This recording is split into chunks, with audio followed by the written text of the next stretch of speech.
بسم اللہ الرحمن الرحیم۔ اس وقت غزہ میں جنگ بندی کا آغاز ہو چکا ہے اور دونوں طرف سے قیدیوں کا تبادلہ ہو رہا ہے۔ اسرائیل کے پاس جو قیدی ہیں ان کو بھی چھوڑا جا رہا ہے، ایسے ہی غزہ کے مسلمانوں کے پاس جو قیدی ہیں ان کو بھی وہ ریلیز کر رہے ہیں۔ آپ نے واضح طور پر فرق محسوس کیا ہوگا، ویڈیو دیکھی ہوں گی کہ جو اسرائیل کے پاس سے قیدی چھوٹ کے جا رہے ہیں ان کی کیا کنڈیشن ہے، اور جو غزہ کے مسلمان ہیں ان کے پاس سے جو قیدی چھوٹ کے آ رہے ہیں ان کی کیا کنڈیشن ہے۔ ان کو دیکھ کر تو ایسا محسوس ہوتا ہے کہ جیسے وہ پکنک پر کہیں گئے ہوں، بالکل چہرے حشاش بشاش ہیں، مسکراتے ہوئے چہرے ہیں، اور ایسا لگ رہا ہے کہ ان کی ہر طرح کا ان کا جو ایک خیال رکھا گیا ہے قید کے اندر۔ آپ حضرات کے علم میں ہوگا، اس سے پہلے بھی ایک عورت جو اپنی بچی کے ساتھ غزہ کے مسلمانوں کے پاس تھی، جب وہ چھوٹ کے آئی تھی تو اس نے باقاعدہ ان حضرات کے نام شکریہ کا خط لکھا تھا کہ ہم آپ کا شکریہ ادا کرتے ہیں کہ آپ خود بھوکے رہے، آپ نے ہمیں کھلایا، آپ نے ہر طرح کی پریشانیوں کو، تکلیف کو برداشت کیا، لیکن ہمیں کسی طرح کی کوئی پریشانی آپ نے نہیں آنے دی۔ ایسا تو شاہد و نادر ہی ہوتا ہے کہ کوئی قیدی قید سے آنے کے بعد جو قید کرنے والے ہوں ان کو شکریہ کا خط لکھ رہا ہو کہ آپ اتنے اچھے لوگ ہیں کہ آپ نے ہمیں کسی طرح کی کوئی پریشانی نہیں آنے دی۔ بہرحال اسلامی جو تعلیمات ہیں اس حوالے سے، اور اسلام میں جو قیدیوں کے حقوق ہیں ان کو آپ دیکھیے گا، میں سارے جتنے بھی حقوق ہیں ان کو پڑھ کے آپ کو سناؤں گا تو آپ کو دیکھ کر حیرت ہوگی کہ اسلام میں قیدیوں کی اتنی زیادہ رعایت کی گئی ہے، اتنے زیادہ ان کو حقوق دیے گئے ہیں کہ میں بلا مبالغہ عرض کر رہا ہوں، یہ کہا جا سکتا ہے کہ اس وقت بھی جبکہ دنیا یہ کہتی ہے کہ چاروں طرف ترقی ہو گئی ہے، ہر شخص آزاد ہے، تو آپ کو بہت سے ممالک ایسے مل جائیں گے کہ جہاں وہاں کے جو آزاد باشندے ہوتے ہیں ان کو یہ حقوق حاصل نہیں ہوں گے جو اسلام قیدیوں کو دیتا ہے۔ آپ دیکھیے گا ان حقوق کو،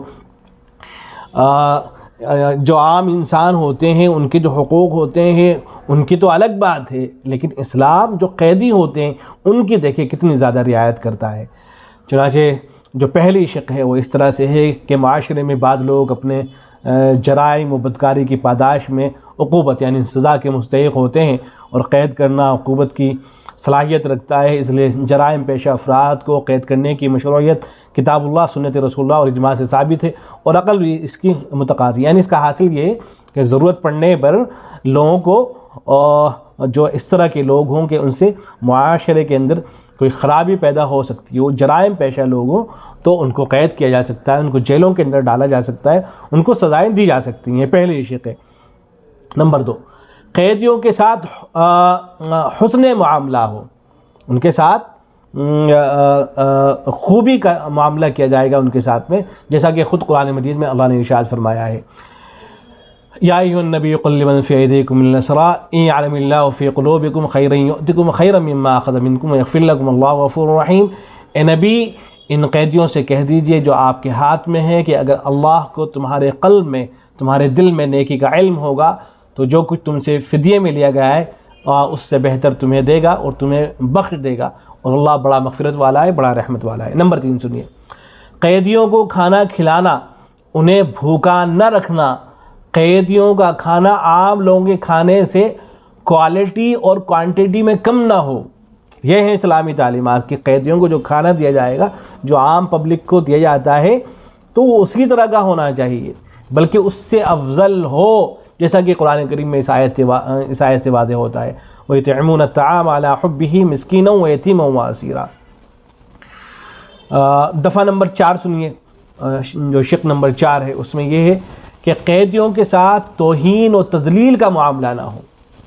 آپ نے دیکھا ہوگا نا اس وقت تو دنیا کے اندر آپ نے ملک شام کے اندر جو جیل نکلی تھی اس کی ویڈیو دیکھی ہوں گی، وہاں کے واقعات سنے ہوں گے کہ کس قدر وہاں کے قیدیوں کے ساتھ بھیانک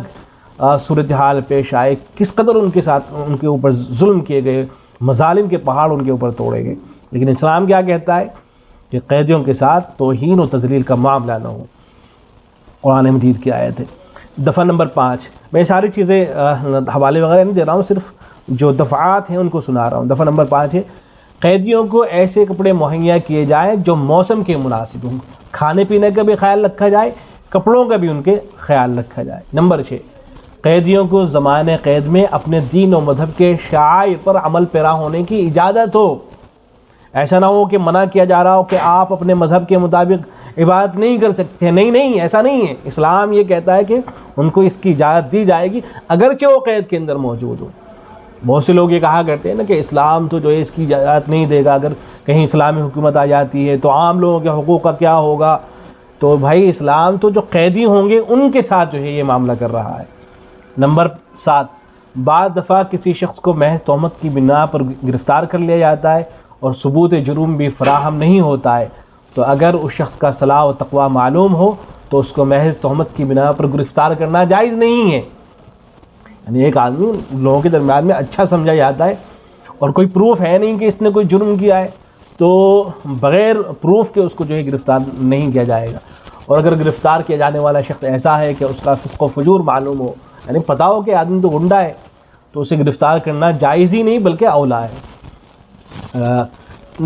نمبر 8, دفعہ نمبر 8, اگر تہمت کی بنا پر گرفتار کیا جانے والا شخص ایسا ہے کہ اس کا صلاح و تقوی اور فسق و فجور معلوم و مشہود نہ ہو تو اسے انکشاف حال تک قید میں رکھا جا سکتا ہے. نمبر 9, اگر کسی شخص کو تہمت کی بنا پر گرفتار کر لیا گیا اور اس کے حالات فسق و فجور اور صلاح تقوی بھی معلوم نہ ہو تو اس کو حالات کے ظاہر ہونے تک قید میں رکھا جا سکتا ہے, جس کی مدت فقہاء کرام کے نزدیک 1 دن یا 2-3 دن بلکہ بعد نے تو 1 مہینے کی بھی اجازت دی ہے. ایسا نہیں ہے کہ اسے جو ہے سالوں تک جو ہے جیل کے اندر سڑائے رکھیں. جیسے آج کل جو ترقی یافتہ ممالک کہلاتے ہیں وہاں کا یہ سسٹم ہے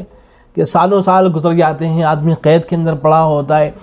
نہ اس کے خلاف کوئی ثبوت ہوتا ہے اور نہ کوئی مقدمے کی کارروائی ہو رہی ہوتی, بس پڑا ہے تو پڑا ہے جیل کے اندر. کاش یہ حضرات جو ہیں جو اسلامی تعلیمات ہیں ان کو پیش نظر رکھیں تو بہت سے مسائل جو ہیں ختم ہو جائیں. دفعہ نمبر 10, اگر کسی شخص کو شک و شبے کی بنا پر قید کیا گیا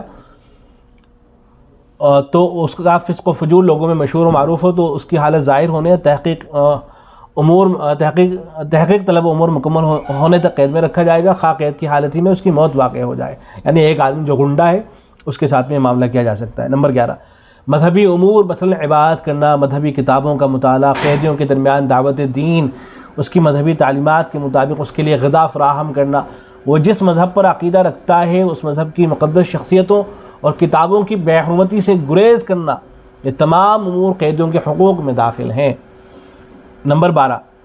قیدی کے لیے مناسب غذا, صاف پانی, موسم کے مناسب کپڑے, علاج, معالجہ, بیوی سے ازدواجی تعلق. آج کل کی جو ترقی یافتہ جو ممالک ہیں ان کی جو جیلیں ہوتی ہیں وہاں آپ کو یہ ساری چیزیں نہیں ملیں گی. علاج و معالجہ کا خیال رکھنا, بیوی سے ازدواجی تعلق تک کی اجازت دی گئی ہے جبکہ اس کی حاجت ہو اور قید خانے میں اس کے لیے مناسب جگہ کا انتظام ہو. اسی طرح حفظان صحت کے لیے ورزش و تفریح قیدی کے بنیادی حقوق میں داخل ہیں. دفعہ نمبر 13, اخبارات پڑھنا, ریڈیو سننا, فون پر احباب و اقارب سے گفتگو کرنا, دوسرے قیدیوں سے ملاقات کرنا, تعلیم و ہنر سیکھنے اور ان جیسے دیگر امور قیدیوں کی اصلاح و فلاح اور معاشرے میں شریفانہ زندگی گزارنے کا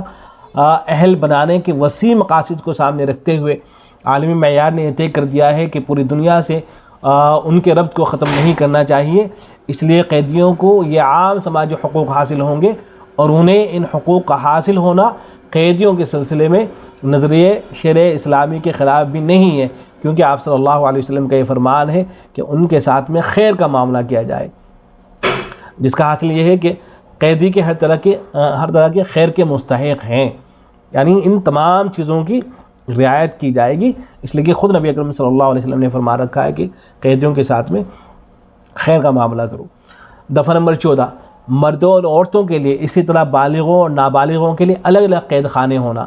نہ صرف قیدیوں کے حقوق میں داخل ہے بلکہ ریاست پر اس کا انتظام لازم اور ضروری ہے, کیونکہ ان سب کو ایک جگہ رکھنا مفاسد اور خرابیوں کا سبب ہے. نمبر 15, قیدیوں سے سچی بات اگلوانے کے لیے سخت ٹھنڈک میں برف کی سلوں پر ڈال دینا, ان کو بے لباس کر دینا, انہیں مسلسل جاگتے رہنے پر مجبور کرنا, مار پیٹ کرنا, بجلی کے جھٹکے دینا, ان پر کتے چھوڑ دینا, یہ سب افعال غیر انسانی, غیر اخلاقی, ظلم و زیادتی پر مبنی ہونے کی وجہ سے غیر شرعی اور حرام ہیں. دیکھیں اسلام کتنی آج کوئی ان کی رعایت نہیں کرتا ہے, بلکہ جن قیدیوں کو پکڑ کے لایا جاتا ہے ان کے ساتھ میں یہی معاملہ سب لوگ کر رہے ہوتے ہیں. وہ لوگ کر رہے ہوتے ہیں جو دنیا کے ترقی یافتہ ممالک کہلاتے ہیں۔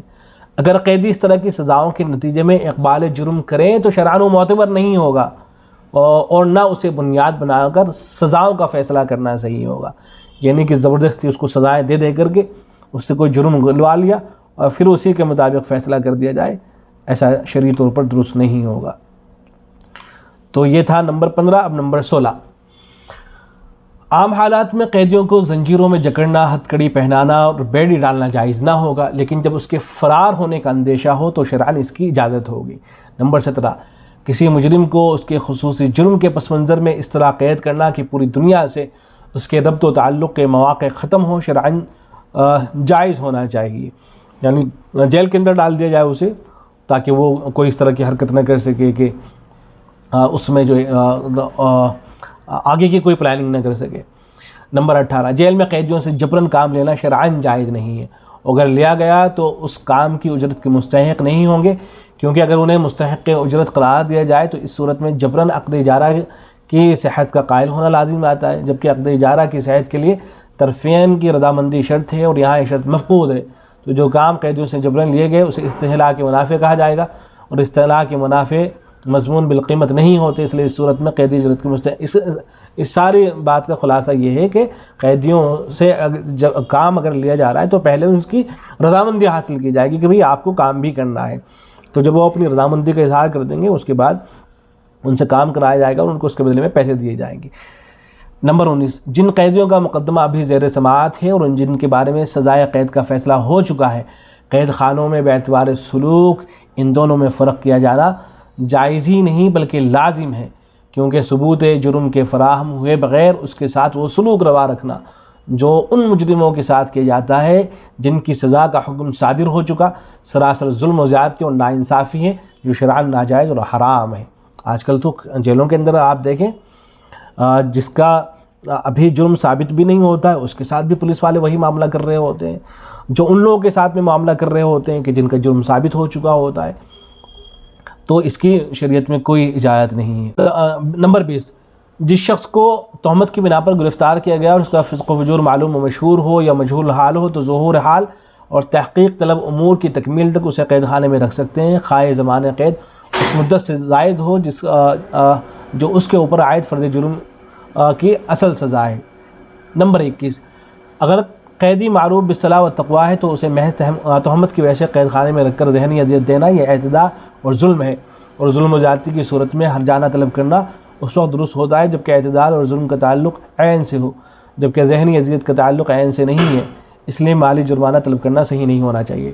دفعہ نمبر 22، زیر سماعت قیدیوں کو قانونی صلاح و مشورہ کا حق حاصل ہے۔ جو قیدی وکیلوں کے اخراجات برداشت کر سکتے ہیں انہیں اپنے وکیلوں تک حق رسائل ملنا چاہیے، اور جو ایسا نہیں کر سکتے ان کے لیے قانونی نمائندگی کا بندوبست ریاست پر لازم ہونا چاہیے، کیونکہ جو قیدی ثبوت جرم فراہم ہوئے بغیر قید خانے میں رکھے گئے ہیں وہ مظلوم ہیں، اور دفع ظلم ہر ایک کا اپنا حق ہے۔ اگر وہ قانونی چارہ جوئی کے ذریعے اپنے اس حق کو حاصل کرنا چاہے تو انہیں اس کا حق حاصل ہوگا، اور جو اس حق کو حاصل کرنے سے عاجز ہیں انہیں ان کا حق دلانا ریاست کا فریضہ ہے۔ یعنی گویا کہ جو ریاست ہوگی مسلم ریاست اس کی ذمہ داری بھی ہوگی کہ ایسے قیدی کہ جو اپنے لیے وکیل فراہم نہیں کر سکتے ہیں تو ان حکومت جو ہے وکیلوں کا انتظام کرے۔ اس پر تو بعض جگہ عمل ہوتا ہے بعض جگہ نہیں ہوتا ہے۔ دفعہ نمبر 23، خواتین قیدیوں کو اپنے شیر خوار بچوں کو جیل میں رکھنے کا حق حاصل ہے، یعنی وہ وہاں ان کو دودھ پلا سکتی ہیں، کیونکہ ماں اور بچے کو جدا کرنے سے بچے کے ہلاک ہونے کا اندیشہ ہے۔ نیز شریعت نے ماں اور بچے کو جدا کرنے سے منع کیا ہے، لہذا حکومت کو زمانہ حبس میں شیر خوار بچے کو اپنی ماں سے جدا کرنے کا حق حاصل نہیں ہونا چاہیے۔ تو اتنی زیادہ بہرحال رعایت کی گئی ہے، اور بھی بہت سی چیزیں ہیں، لیکن ان چیزوں سے آپ کو اندازہ ہو سکتا ہے کہ اسلام جو قیدی ہوں گے جن کو جیلوں میں ڈال دیا جائے گا یا جن کو قید کر لیا جائے گا جنگ کے دوران، تو کتنا زیادہ جو ہے ان کا خیال رکھا جائے گا۔ اور خود آپ غزوہ بدر کے واقعات پڑھ کے دیکھیں، آپ کو اندازہ ہوگا کہ کس قدر ان لوگوں کے ساتھ میں جو قیدی بن کے آ گئے تھے کتنا زیادہ ان کے ساتھ میں جو ہے حسن سلوک کیا گیا اور کیا کچھ ان کے ساتھ میں کیا گیا۔ یہی وجہ تھی کہ وہی لوگ جو قیدی بنے تھے ان میں سے بہت سے لوگ وہ تھے جو مسلمان ہوئے بعد میں چل کر کے۔ بہرحال تو یہ اسلامی تعلیمات ہیں، اور یہ وہ باتیں ہیں کہ اس طرح کے حقوق آج جو دنیا کے ترقی یافتہ ممالک کہلاتے ہیں ان کے یہاں بھی یہ چیزیں حاصل نہیں ہیں۔ یہ جو مضمون تھا یہ حضرت مولانا جعفر ملی صاحب رحمانی دعوت برکاتہ العالیہ ان کا یہ مضمون ہے، وہاں سے میں نے یہ چیزیں نقل کی ہیں۔ اللہ رب العزت ان کو جزائے خیر عطا فرمائے۔ السلام علیکم ورحمۃ اللہ۔